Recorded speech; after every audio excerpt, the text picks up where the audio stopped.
দেশব্যাপী গুপ্ত হত্যা ও জঙ্গিবাদের বিরুদ্ধে রাজধানী সহ সারা দেশে 14 দলের মানববন্ধন। 15 জুলাই থেকে গণপ্রতিরোধ সপ্তাহ পালনের ঘোষণা। খালেদা জিয়া এদেরকে আড়াল করার জন্য আওয়ামী লীগকে দোষারোপ করে বক্তৃতা করে মূলত তিনি সন্ত্রাসীদের পক্ষ গ্রহণ করেছেন। গণগ্রেফতার ক্রসফায়ারের ঘটনায় ক্ষুব্ধ জনগণ। রিমান্ডে থাকা অবস্থায় ক্রসফায়ারে হত্যা নজিরবিহীন মন্তব্য মির্জা ফখরুলের। গুপ্ত হত্যার সঙ্গে কারা জড়িত এটার কোনো উদ্ঘাটন না করেই শুধুমাত্র বিএনপির উপর দোষ চাপানো রাজনৈতিক একটা নীল নকশা। দেখছিলেন প্রধান শিরোনাম। সন্ধ্যার সময়ের সঙ্গে আছি আমি পারমিতা হিম এবং আমি সাইফুল রুদ্র। সন্ত্রাস জঙ্গিবাদ দমনে বাংলাদেশ সরকারের নেয়া শক্তিশালী পদক্ষেপ প্রশংসনীয় মন্তব্য ভারতের পররাষ্ট্রমন্ত্রী সুষমা স্বরাজের। রাজধানীর খিলগাঁওয়ে গুলিতে নিহত যুবক আনসারুল্লাহ বাংলা টিমের সদস্য শরীফ লেখক অভিজিৎ হত্যায় সরাসরি জড়িত জানিয়েছে পুলিশ, বলছে বন্দুকযুদ্ধ। মানবতা বিরোধী অপরাধে মৃত্যুদণ্ডপ্রাপ্ত জামায়াত নেতা মীর কাসেমের রিভিউ আবেদন সাজা কমার আশাবাদ আসামি পক্ষের, সুযোগ নেই বললেন অ্যাটর্নি জেনারেল। ঈদে বেশি ভাড়া আদায় করা হলে বাস মালিকদের বিরুদ্ধে কঠোর ব্যবস্থা নেওয়ার হুঁশিয়ারি সড়ক মন্ত্রীর। নৌপথে যাত্রী দুর্ভোগ শূন্যের কোঠায় নামিয়ে আনার আশ্বাস নৌমন্ত্রীর। এবং রাজধানীর শপিং মলগুলোতে জমে উঠেছে বেচা বিক্রি। মেয়েদের পাশাপাশি ছেলেদের বাহারি পোশাক সাজিয়ে বসেছেন দোকানিরা।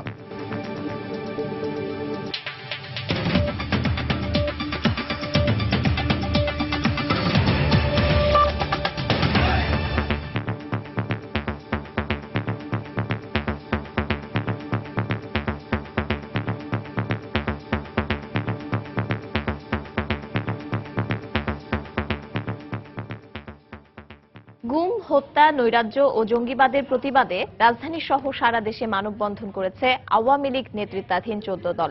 মানববন্ধন থেকে দেশের সাধারণ মানুষকে জঙ্গিবাদের বিরুদ্ধে যার যার অবস্থান থেকে সোচ্চার হওয়ার আহ্বান জানানো হয়। রাজধানীর বিভিন্ন পয়েন্টে কর্মসূচিতে 14 দলের নেতারা অভিযোগ করেন, জঙ্গিবাদকে আড়াল করতেই আওয়ামী লীগের ওপর দোষ চাপাচ্ছেন বেগম খালেদা জিয়া। তারা বলেন, দেশের বর্তমান অশান্ত পরিবেশের জন্য বেগম জিয়াই দায়ী। মানববন্ধন শেষে আগামী 15 জুলাই থেকে সারা দেশে গণপ্রতিরোধ সপ্তাহ পালনেরও ঘোষণা দেওয়া হয়। সাম্প্রতিক সময়ের অব্যাহত গুপ্ত হত্যা সন্ত্রাসের প্রতিবাদে রোববার বিকেলে দেশব্যাপী মানববন্ধন কর্মসূচি পালন করে ক্ষমতাসীন 14 দল। এর অংশ হিসেবে রাজধানীর গাবতলী থেকে যাত্রাবাড়ি পর্যন্ত 17টি পয়েন্টে মানববন্ধনে অংশ নেন দলের নেতাকর্মীরা। কর্মসূচিতে অংশ নিয়ে দলের শীর্ষ নেতারা অভিযোগ করেন, ক্ষমতায় যেতে মরিয়া হয়েই বিএনপি জামায়াত জোট মানুষ হত্যা করছে।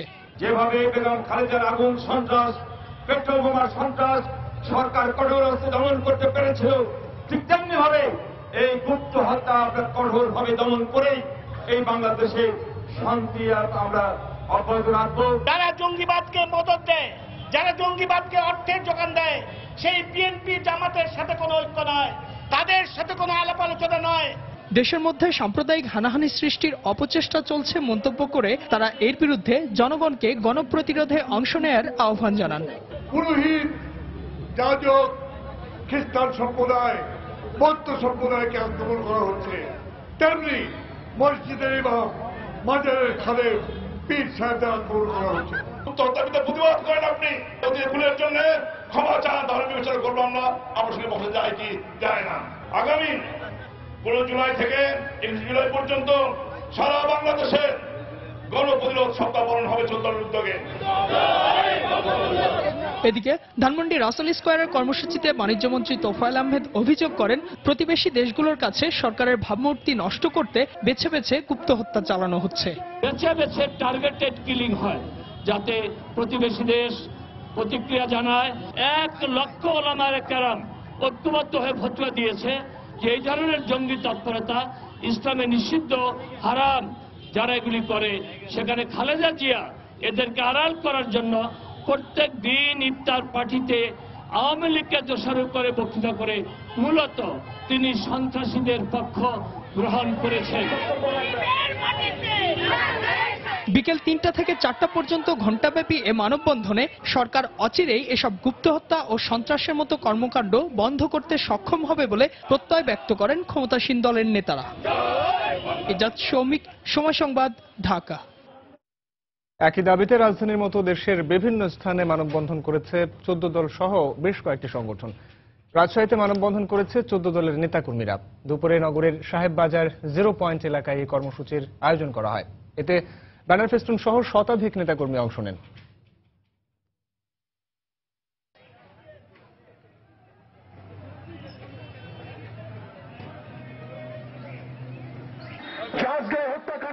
সকালে যশোর প্রেস ক্লাবের সামনে ঘণ্টাব্যাপী মানববন্ধন করে বাংলাদেশের ওয়ার্কার্স পার্টি। এ সময় দেশব্যাপী হত্যা ও সন্ত্রাসী কর্মকাণ্ডে জড়িতদের গ্রেফতারের দাবি জানান বক্তারা। এছাড়া টাঙ্গাইল ও পটুয়াখালী সহ দেশের বিভিন্ন স্থানে গুপ্ত হত্যার সাথে জড়িতদের গ্রেফতার করে আইনের আওতায় আনার দাবিতে মানববন্ধন করেছে বিভিন্ন সংগঠন। এদিকে বিএনপি মহাসচিব মির্জা ফখরুল ইসলাম আলমগীর বলেছেন, গণগ্রেফতার ক্রসফায়ারের ঘটনায় ক্ষুব্ধ হয়ে উঠেছে জনগণ। গণগ্রেফতার বন্দুকযুদ্ধ নিয়ে জনগণের ক্ষোভ আড়াল করতেই তারেক রহমানের বিরুদ্ধে রাজনৈতিক শিষ্টাচার বিবর্জিত বক্তব্য দিচ্ছে সরকার। সকালে রাজধানীর নয়াপল্টনে দলের কেন্দ্রীয় কার্যালয়ের সংবাদ সম্মেলনে তিনি এই বক্তব্য রাখেন। জনাব তারেক রহমানের বিরুদ্ধে শেখ হাসিনার এই কুৎসামূলক আক্রমণের গুরু রহস্য হচ্ছে গত কয়েকদিন ধরে গণগ্রেফতার ও ক্রসফায়ার নিয়ে সরকারের বিরুদ্ধে জনগণের যে ক্ষোভ জন্মেছে সেটাকে আড়াল করা। যে যুবকটিকে মাদারীপুরে জনগণ ধরল বলা হলো, তাকে রিমান্ডে নেওয়ার 24 ঘন্টার মধ্যে তাকে হত্যা করা হলো। এটা একেবারে আইন বহির্ভূত ব্যাপার সম্পূর্ণভাবে। এটা কোনো মতেই রিমান্ডে থেকে একজন কাকে এইভাবে হত্যা করা জাতি মেনে নিতে পারে না। এই ধরনের হত্যাকাণ্ডগুলোর বিচার বিভাগীয় তদন্ত চাচ্ছি এবং অবিলম্বে এটা বন্ধ করার জন্য বলেছি। গুপ্ত হত্যার সঙ্গে কারা জড়িত এটার কোনো উদ্ঘাটন না করেই শুধুমাত্র বিএনপির উপর দোষ চাপানো রাজনৈতিক একটা নীল নকশা। লেখক ব্লগার অভিজিৎ রায় হত্যার মূল হোতা আনসারুল্লাহ বাংলা টিম নেতা শরীফ ওরফে হাদি পুলিশের সঙ্গে বন্দুকযুদ্ধে মারা গেছে। গোয়েন্দা পুলিশের দাবি, শুধু অভিজিৎ নয়, ব্লগার নিলয়, ওয়াশিকুর রহমান বাবু, নাজিমুদ্দিন সামাদ, সমকামী অধিকার কর্মী জুলহাজ মান্নান ও নাট্যকর্মী তরয় হত্যা সহ আরো বেশ কিছু হত্যার মূল হোতা ছিল শরীফ। খান মোহাম্মদ রুমেলের রিপোর্ট। গেল বছর 26 ফেব্রুয়ারি বইমেলা থেকে ফেরার পথে কুপিয়ে হত্যা করা হয় লেখক ব্লগার অভিজিৎ রায়কে। এ সময় গুরুতর আহত হন অভিজিতের স্ত্রী রাফিদা আহমেদ বন্যা। ঘটনার দিনের নিরাপত্তা ক্যামেরার ফুটেজ বিশ্লেষণ করে দেখা যায়, রাত 8টা 21 মিনিটে বইমেলা থেকে বের হন অভিজিৎ ও তার স্ত্রী। এ সময় আগে থেকে উত পেতে থাকা 3 ব্যক্তি তাদের পেছন থেকে অনুসরণ করে। এমনকি তারা বইমেলা থেকে বের হওয়ার আগেও এক ব্যক্তিকে এই এলাকায় ঘোরাফেরা করতে দেখা যায়। পুলিশের দাবি, শরীফই ছিল সেই ব্যক্তি। গোয়েন্দা পুলিশ আরো বলছে, শুধু অভিজিৎ নয়, ঢাকায় যত মুক্তমানা মানুষ হত্যাকাণ্ডের শিকার হয়েছেন সবগুলোর পেছনে ছিল শরীফ ওরফে হাদি। পুলিশের দাবি, দুদিন আগে প্রকাশক টুটুল হত্যা চেষ্টা মামলায় গ্রেফতার শিহাবের দেয়া তথ্যে অভিযানে গেলে পুলিশের উপস্থিতির টের পেয়ে মোটরসাইকেলে করে শরীফ সহ আরো 2জন পালিয়ে যাওয়ার চেষ্টা করে। এ সময় মোটরসাইকেল থেকে পুলিশকে লক্ষ্য করে গুলি ছুড়লে পুলিশও পাল্টা গুলি ছোড়ে। এতে শরীফ নিহত হলেও পালিয়ে যায় বাকি 2জন। অভিজিৎ রায়, নীলাদ্রি নিলয় হত্যা, তারপরে আহমেদ রশিদ টোটল, শান্তা মরিয়াম বিশ্ববিদ্যালয়ের ছাত্র রিয়াদ মুর্শেদ বাবু, ফারসাল আরিফিন দীপন, ওয়াসিকুর রহমান বাবু, সাম্প্রতিক 8/6 যেটা সূত্রাপুরে সংঘটিত হয়েছে নাজিমুদ্দিন, কলাবাগানে যে জুলহাস মান্নান, এই প্রত্যেকটার সঙ্গে তার সম্পৃক্ততা ছিল। গেল সপ্তাহে কামরাঙ্গীচর থেকে আনসারুল্লাহ বাংলা টিমের 2 সদস্যকে গ্রেফতারের পর তাদের দেয়া তথ্যে গ্রেফতার হয় প্রকাশক টুটুল হত্যা চেষ্টা মামলার আসামি শিহাব। পরে শিহাবের দেয়া তথ্যে শরীফকে গ্রেফতারে অভিযানে যায় পুলিশ। এখন শরীফ বন্দুক যুদ্ধে মারা যাওয়ায় তথ্য পাওয়ার বিষয়টি সংকুচিত হয়ে গেল কিনা প্রশ্ন ছিল গোয়েন্দা কর্মকর্তার কাছে। যদি একটা আসামিকে আমরা হয়তো আমাদের কাছে থাকে, তার স্টেটমেন্টটা যদি আদালতে আমরা উপস্থাপন করতে পারি, তাহলে মামলাটা তো অবশ্যই বেশি শক্তিশালী হবে। আর আমরা মনে করি না এর জন্য যে ক্ষতিগ্রস্ত হবে, যে অন্যান্য আসামি যারা আছে নিশ্চয়ই আমরা তাদেরকে ধরতে পারবো, তাদের কাছ থেকে সেই স্টেটমেন্ট আদায় করব। পুলিশ কর্মকর্তা আরো বলেন, মাসখানেক আগে আনসারুল্লাহ বাংলা টিমের 6 জঙ্গিকে ধরিয়ে দিতে পুরস্কার ঘোষণা করে যে বিজ্ঞপ্তি দেওয়া হয়েছিল, শরীফ ছিল সেই তালিকার 1 নম্বর আসামি। খান মোহাম্মদ রুমেল, সময় সংবাদ, ঢাকা। আইনশৃঙ্খলা রক্ষা বাহিনীর সক্ষমতা বাড়াতে ও আধুনিকায়নের সরকার কাজ করে যাচ্ছে বলে জানিয়েছেন স্বরাষ্ট্রমন্ত্রী আসাদুজ্জামান খান কামাল। সকালে জাতীয় সংসদে তিনি একথা বলেন। বাহিনীগুলোতে নতুন নতুন ইউনিট স্থাপন ও সদস্যদের উন্নত প্রশিক্ষণের ব্যবস্থাও করা হয়েছে বলে জানান স্বরাষ্ট্রমন্ত্রী। পুলিশকে বহু সক্ষমতা অর্জনের জন্য আমরা বহু ইউনিট স্থাপন করেছি, যেমন আমরা হাইওয়ে, আমরা যেমন টুরিস্ট পুলিশ এনেছি, নৌ পুলিশ এনেছি, আমরা এখন কাউন্টার টেররিজম, আমরা সাইবার ক্রাইম, এই সমস্ত ছোট ছোট ইউনিটের মাধ্যমে আমরা পুলিশকে সক্ষমতা বৃদ্ধি করার জন্য, তাদের দক্ষতা বৃদ্ধি করার জন্য আমরা তাদের ট্রেনিং এর ব্যবস্থা করছি। র্যাবকেও আমরা একটা আধুনিক র্যাবে পরিণত করার জন্য কাজ করে যাচ্ছি। জঙ্গিবাদ দমনে বাংলাদেশ সরকারের নেওয়া পদক্ষেপের প্রশংসা করেছেন ভারতীয় পররাষ্ট্রমন্ত্রী সুষমা স্বরাজ। রোববার নয়াদিল্লিতে বার্ষিক সংবাদ সম্মেলনে তিনি বলেন, প্রধানমন্ত্রী শেখ হাসিনা জঙ্গিবাদ এবং সন্ত্রাস দমনে কোনো ছাড় দিচ্ছেন না। গেল এক সপ্তাহে বাংলাদেশে জঙ্গি বিরোধী অভিযানে প্রায় 3000 আটক হওয়ার ঘটনাই তা প্রমাণ করে। পাশাপাশি তিনি আরও জানিয়েছেন, দেশে ঘটে যাওয়া সাম্প্রদায়িক হত্যাকাণ্ডগুলো নিয়ে বাংলাদেশের সাথে কথা বলেছেন তারা। ভূমিকা হয়ে সকে বাংলাদেশের সরকার সন্ত্রাসী হামলা ঠেকাতে সর্বোচ্চ চেষ্টা চালাচ্ছে। প্রধানমন্ত্রী শেখ হাসিনা জঙ্গিবাদ দমনে বেশ কিছু কার্যকরী পদক্ষেপ নিয়েছেন সেখানে। এছাড়া সম্প্রতি সেখানে ঘটে যাওয়া অসাম্প্রদায়িক হত্যাকাণ্ডগুলোর নিন্দা জানিয়েছেন সেখানকার প্রায় 1 লাখ মুসলিম নেতাও। আর এতেই জঙ্গিবাদের বিরুদ্ধে বাংলাদেশের অবস্থান পরিষ্কার হয়ে গেছে। মৃত্যুদণ্ডের রায় পুনর্বিবেচনা চেয়ে সুপ্রিম কোর্টে আবেদন করেছেন যুদ্ধাপরাধী মীর কাশেম আলী। সুপ্রিম কোর্টের সংশ্লিষ্ট শাখায় আজ এই আবেদনটি জমা দেন তার আইনজীবীরা। আসামি পক্ষের আইনজীবীরা রিভিউয়ের সাজা কমার প্রত্যাশা করলেও অ্যাটর্নি জেনারেল জানান, রিভিউয়ের সাজা কমার কোনো সুযোগ নেই। মানবতাবিরোধী অপরাধে জামায়াত নেতা মীর কাশেম আলীর মৃত্যুদণ্ড বহাল রেখে গত 6 জুন পূর্ণাঙ্গ রায় প্রকাশ করেন সুপ্রিম কোর্ট। ওই দিনই এই যুদ্ধাপরাধীর মৃত্যু পরোয়ানা জারি করেন আন্তর্জাতিক অপরাধ ট্রাইব্যুনাল। তাকে মৃত্যু পরোয়ানা পড়েও শোনায় কারা কর্তৃপক্ষ। রোববার শেষ আইনি লড়াই হিসেবে মৃত্যুদণ্ডের রায় পুনর্বিবেচনা চেয়ে সুপ্রিম কোর্টে আবেদন জানিয়েছেন এই যুদ্ধাপরাধী। 14টি যুক্তি তুলে ধরে 86 পৃষ্ঠার এই আবেদনে মীর কাশেম আলীর সাজা কমানোর আবেদন জানিয়েছেন তার আইনজীবীরা। আমরা মনে করি 11 নম্বর চার্জ যেটা করা হয়েছে জসিমের মৃত্যুর ব্যাপারে, সে ব্যাপারে আমরা আপিল বিভাগে রিভিউর ফলে আমরা সেখানে থেকে খালাস পাবো। এর আগে জামায়াত নেতা নিজামী, মুজাহিদ ও সাকা চৌধুরী সহ 5 জন সর্বোচ্চ আদালতের রায় পুনর্বিবেচনার আবেদন করলেও তা খারিজ হয়ে গেলে দণ্ড কার্যকর করা হয়। অ্যাটর্নি জেনারেল জানান, রিভিউয়ে সাজা কমার সুযোগ কম। ফৌজদারি মামলায় পুনর্বিবেচনা বা রিভিউর যে স্কোপ, পরিধি, সেটা খুবই সীমিত। তারপরেও যদি আদালত মনে করে যে না, আদালতের কোনো ভুল ছিল, আদালতের কোনো রকম প্রয়োজন আছে কোনো রকম রদবদল করার বা কোনো পরিবর্তন করার বা কোনো সংশোধন করার, সেটা আদালতের বিষয়। সুপ্রিম কোর্টের অবকাশকালীন ছুটির পর রিভিউ আবেদনটি দ্রুত শুনানির জন্য আবেদন করা হবে বলেও জানান অ্যাটর্নি জেনারেল মাহবুবে আলম। আফজাল হোসেন, সময় সংবাদ, ঢাকা।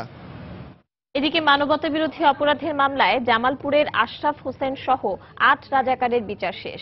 যে কোনো দিন রায় দেবেন আন্তর্জাতিক অপরাধ ট্রাইব্যুনাল। দুপুরে উভয় পক্ষের শুনানি শেষে বিচারপতি আনোয়ারুল হকের সমন্বয়ে গঠিত 3 সদস্যের আন্তর্জাতিক অপরাধ ট্রাইব্যুনাল এ আদেশ দেন। এই 8 জনের বিরুদ্ধে 71 হত্যা, অপহরণ, আটক, নির্যাতনের 5টি মানবতাবিরোধী অপরাধের অভিযোগ রয়েছে। 8 জনের মধ্যে শামসুল হক ও ইউসুফ আলী কারাগারে রয়েছেন, বাকি 6 জন পলাতক। ট্রাইব্যুনালের প্রসিকিউশনের প্রত্যাশা, রায়ে আসামিদের সর্বোচ্চ শাস্তি মৃত্যুদণ্ড হবে।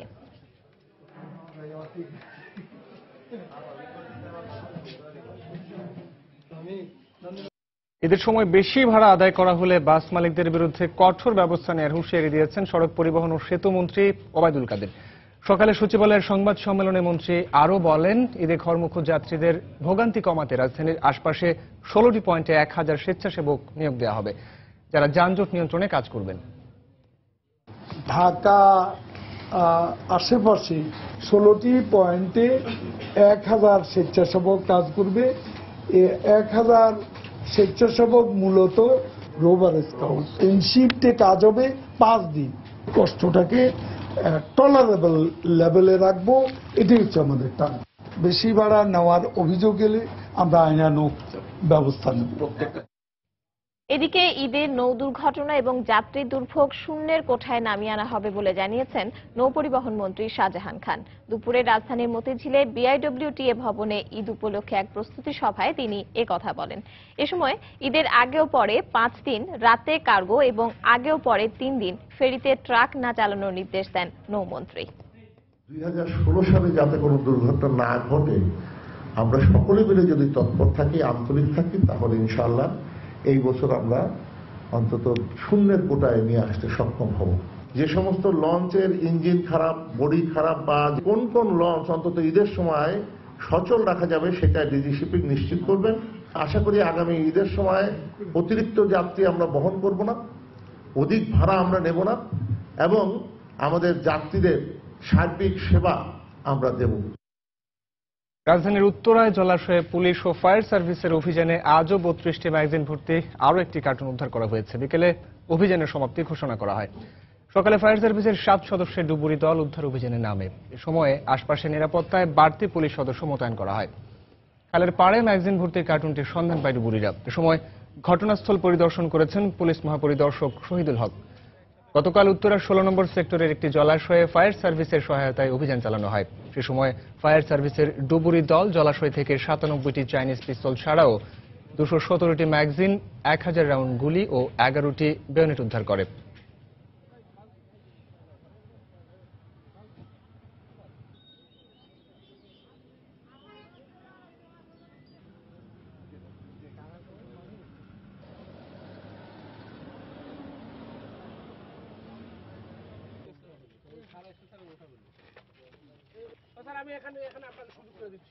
সকাল থেকে 3বার আমরা পুরোটাই সার্চ করেছি, পানির নিচ দিয়ে একেবারে এই পাশ থেকে ও পাশ পর্যন্ত।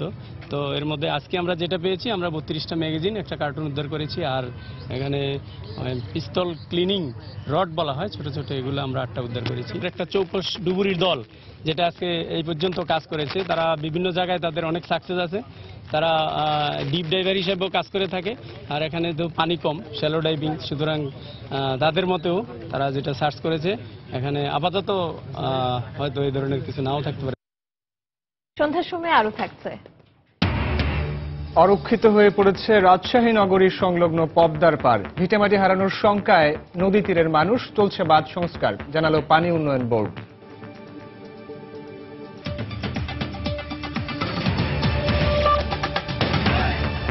দু সালের বিশ্বকাপ পর্যন্ত বাংলাদেশ জাতীয় ক্রিকেট দলের কোচ হাতুরু সিংহের সহ কোচিং স্টাফদের সঙ্গে চুক্তি নবায়ন করেছে বিসিবি।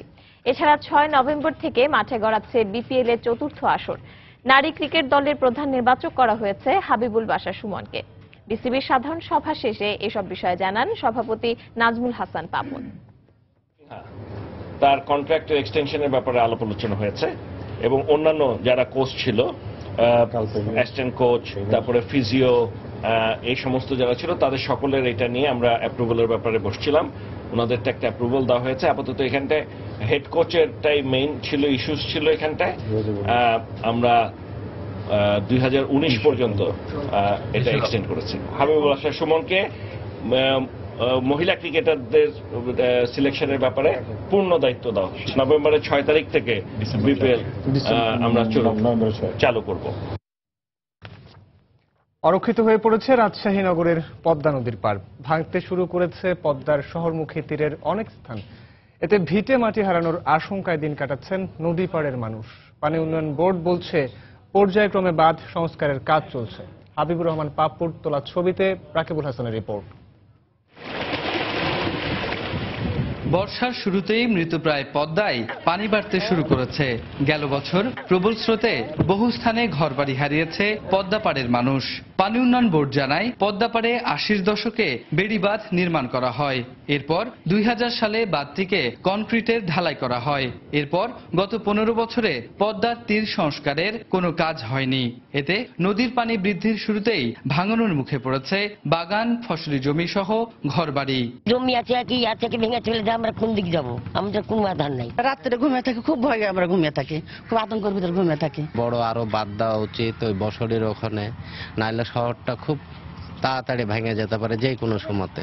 অল্প কিছুদিনেই ফুলে ফেপে উঠবে পদ্মা, তাই স্থায়ী কাজগুলো শুষ্ক মৌসুমেই নির্মাণের পরামর্শ এই বিশেষজ্ঞের। শুষ্ক মৌসুমে যখন আমরা মেইনটেন্যান্সটা করব, তখন সেই কাজটা যতটা নিখুঁতভাবে সুন্দরভাবে হবে, বর্ষা চলাকালীন নিশ্চয়ই অতটা ভালোভাবে সেটা হওয়ার কথা না। তবে জেলার পানি উন্নয়ন বোর্ডের এই শীর্ষ কর্মকর্তার দাবি, সঠিক সময়ে তীর সংরক্ষণের কাজ করছেন তারা।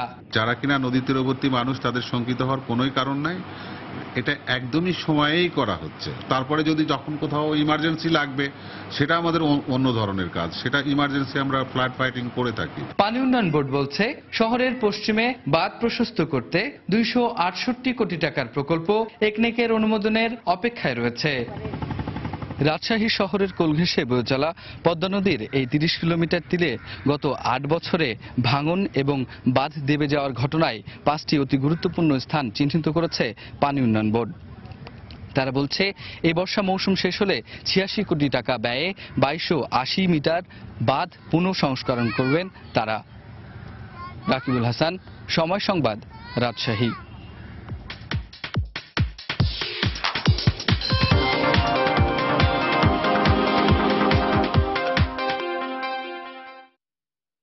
জমে উঠেছে ঈদ বাজার। এই মুহূর্তে ঈদ কেনাকাটার খবর জানাতে রাজধানীর আসাদ গেট আড়ং-এ আছেন সহকর্মী শাতিলা শারমিন। চলে যাব তার কাছে।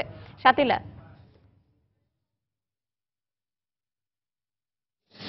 এখন ইফতারের পরে ঈদ কেনাকাটার যে সময়টি চলছে এই সময়টিতে একটু লোকের সমাগম আমরা কম দেখতে পাচ্ছি, কিন্তু তারপরেও আসলে যে ভিড়টি রয়েছে সেই ভিড়টি কিন্তু ঈদকে সামনে রেখে কেনাকাটার ভিড়টি কিন্তু আমরা দেখতে পাচ্ছি, এবং সেই ভিড়টা কিন্তু ওই ঈদ কেনাকাটার ভিড়কেই আসলে মনে করিয়ে দেয় যে ভিড়ে আসলে সবাই চান তার প্রিয়জনের পছন্দের পোশাকটি বেছে নিতে।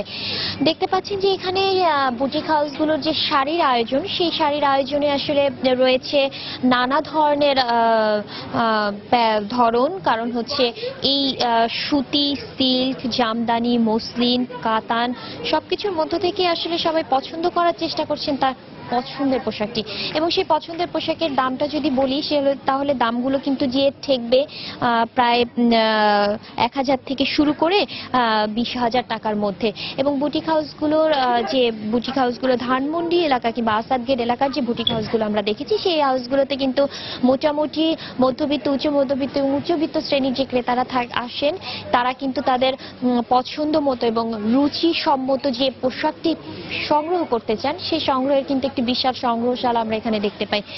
এছাড়া ধানমন্ডি বা এলাকা ভিত্তিক যে মার্কেটগুলো রয়েছে তারও কিন্তু সেই এলাকার লোকজনও কিন্তু এই মার্কেটগুলোতে ভিড় জমান কিংবা এই বুটিক হাউসগুলোকে পছন্দের শীর্ষে রাখেন। বিদেশি পোশাকের পাশাপাশি বিদেশি পোশাকের একটি বড় চাহিদা থাকার পরও এখন কিন্তু এক ধরনের শ্রেণী গড়ে উঠেছে বাংলাদেশে, যারা আসলে বাঙালি ঘরানার যে পোশাক, বাঙালিদের যে নিজস্ব সংস্কৃতির যে কাপড়, যে ধরন, সেই ধরনের কাপড় পরতে তারা পছন্দ করেন। যেমন সেটি হতে হবে জাঁকজমকপূর্ণ, তেমনি আবার সেটিতে থাকতে হবে রুচি। তো সেই মিশেলে বুটিক হাউসগুলো তাদের আয়োজন সাজিয়েছে এবং সেই আয়োজনের মধ্য থেকে আসলে আমরা দেখেছি প্রচন্ড ভিড়ের মধ্য থেকে আসলে সবাই তার পছন্দের পোশাকটি কেনাকাটা করছেন। শাড়ির কথা যদি বলি, নারীদের পোশাকে সেই শাড়ির শীর্ষে সবসময় থাকে আসলে জামদানি পছন্দের শীর্ষে, তারপরেও হচ্ছে নানা ধরনের যে পোশাক রয়েছে, শাড়ি রয়েছে সেটিও কিন্তু ভালোই প্রাধান্য পায়। যেমন এবারের পছন্দের তালিকায় শীর্ষে রয়েছে, আমাদের বিক্রেতারা জানিয়েছেন, কাতান, কারণ কাতানকে সবাই বেশ আগ্রহ নিয়ে নিচ্ছেন এই শাড়িগুলোর প্রতি। এবং ঈদের যে গ্রীষ্মের যে আমেজ, সেই আমেজের সাথে পশ্চিমা সংস্কৃতির আমেজ সবকিছু মিলিয়ে এক ধরনের মিশ্রণ আমরা দেখতে পাচ্ছি এবং সব ধরনের স্টাইল, সব ধরনের রং আমরা আসলে উপস্থিতি দেখতে পেয়েছি এই বুটিক হাউসগুলোতে। এই ছিল ইফতারের পরে আমার হাতে সর্বশেষ। পারমিতা পরে হয়তো আরো জানিয়ে দিতে পারবো। পশ্চিমবঙ্গে তৃণমূল নেতাদের ঘুষ নেয়ার স্টিং ভিডিও নিয়ে সাংবাদিকদের উপর ক্ষুব্ধ হলেন মুখ্যমন্ত্রী মমতা বন্দ্যোপাধ্যায়। এই ঘটনাকে সাংবাদিকদের ষড়যন্ত্র বলে মন্তব্য করেন তিনি। এর আগে মুখ্যমন্ত্রী মমতা এই ঘটনায় কলকাতার পুলিশ সুপারকে নিরপেক্ষ তদন্তের নির্দেশ দিয়েছিলেন। শনিবার দুপুরে কলকাতার নেতাজি ইন্ডোর স্টেডিয়ামে দলীয় কর্মী সভা শেষ করে মমতা সাংবাদিকদের বলেন, স্টিং অপারেশনের নামে সাংবাদিকরা তৃণমূলকে ব্ল্যাকমেল করছে। দলের কোনো নেতা ঘুষ নেননি দাবি করে মমতা বলেন, জোর করে টেবিলে টাকা রাখা হয়েছিল। এবারের বিধানসভা নির্বাচনের আগে narda.com নামের একটি ওয়েব পোর্টাল তৃণমূলের কয়েকজনের মন্ত্রী ও শীর্ষ নেতার ঘুষ নেয়ার ভিডিও প্রকাশ করে। সাংবাদিকদের সঙ্গে আলাপকালে মমতা অভিযোগ করেন, বিধানসভা নির্বাচনের আগে তৃণমূলের বিরুদ্ধে প্রচারের হাতিয়ার তৈরি করতেই নারদা কাণ্ড ঘটানো হয়েছিল।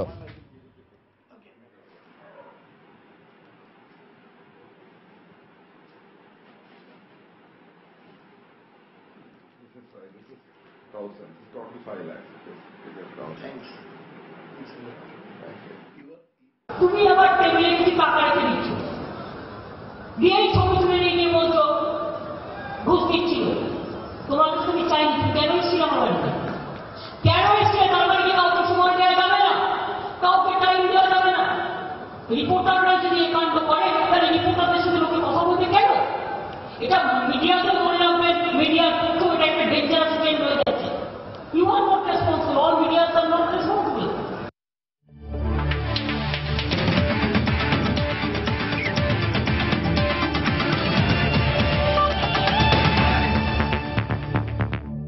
ঢাকা প্রিমিয়ার লিগ প্রসঙ্গ। সুপার লিগের চতুর্থ রাউন্ডের ম্যাচে কাল মাঠে নামবে 6 দল। সবগুলো ম্যাচই শুরু হবে সকাল 9টায়। শিরোপার দৌড়ে এগিয়ে লিজেন্ডস অফ রূপগঞ্জ ও আবাহনী লিমিটেড। 14 ম্যাচে টেবিল টপার রূপগঞ্জের পয়েন্ট 20। জিতলেই লিজেন্ডসরা এগিয়ে যাবে শিরোপার পথে। 13 ম্যাচে আবাহনীর পয়েন্ট 18। হাই ভোল্টেজ ম্যাচে বিকেএসপিতে লিজেন্ডস অফ রূপগঞ্জের বিপক্ষে মাঠে নামবে আবাহনী। মিরপুরে মোহামেডানের বিপক্ষে লড়বে প্রাইম ব্যাংক, আর ফতুল্লায় প্রাইম দোলেশ্বরের প্রতিপক্ষ Victoria sporting club. Dhaka premier লিগের চতুর্থ রাউন্ডে ম্যাচ 3টি হলেও সবার চোখ থাকবে বিকেএসপিতে রূপগঞ্জ ও আবাহনীর ম্যাচের দিকেই, কারণ শিরোপার দাবিদার এই দুই দল। সুপার লিগের মোহামেডান ও ভিক্টোরিয়ার বিপক্ষে বড় জয়ের অনেকটাই আত্মবিশ্বাসী আকাশী নীলরা। সাকিব, তামিম, তাসকিনদের পাশাপাশি ভারতীয় রিক্রুট দীনেশ কার্তিকের পারফরমেন্সে জয়ের আশাই করছে আবাহনী। অন্যদিকে লিগ টেবিলের শীর্ষে থাকা লিজেন্ডস অফ রূপগঞ্জ রয়েছে দারুণ ছন্দে। সৌম্যদের সাথে ভারতীয় অলরাউন্ডার পবন নেগি হতে পারেন আবাহনীর মাথা ব্যথার কারণ। এর আগে লিগ পর্বে আবাহনীর বিপক্ষে জয় পেয়েছিল রূপগঞ্জ। সময় পর্যায়ের শীর্ষ সংবাদগুলো জানিয়ে দিচ্ছি আরো একবার। দেশব্যাপী গুপ্ত হত্যা ও জঙ্গিবাদের বিরুদ্ধে রাজধানী সহ সারা দেশে 14 দলের মানববন্ধন। 15 জুলাই থেকে গণপ্রতিরোধ সপ্তাহ পালনের ঘোষণা। গণগ্রেফতার ও ক্রসফায়ারের ঘটনায় এখন ক্ষুব্ধ জনগণ। রিমান্ডে থাকা অবস্থায় ক্রসফায়ারে হত্যা নজিরবিহীন, মন্তব্য মির্জা ফখরুলের। সন্ত্রাস জঙ্গিবাদ দমনে বাংলাদেশ সরকারের নেওয়া শক্তিশালী পদক্ষেপ প্রশংসনীয়, মন্তব্য ভারতের পররাষ্ট্রমন্ত্রী সুষমা স্বরাজের। রাজধানীর খিলগাঁওয়ে গুলিতে নিহত যুবক আনসারুল্লাহ বাংলা টিমের সদস্য শরীফ লেখক অভিজিৎ হত্যায় সরাসরি জড়িত, জানিয়েছে পুলিশ। বলছে বন্দুকযুদ্ধ। এবং মানবতাবিরোধী অপরাধে মৃত্যুদণ্ডপ্রাপ্ত জামায়াত নেতা মীর কাসেমের রিভিউ আবেদন। সাজা কমার আশাবাদ আসামি পক্ষের, সুযোগ নেই বললেন অ্যাটর্নি জেনারেল। এ ছিল সন্ধ্যার সময়। যে কোনো খবর পেতে ভিজিট করুন সময় নিউজ.টিভি। সঙ্গে থাকুন সময়।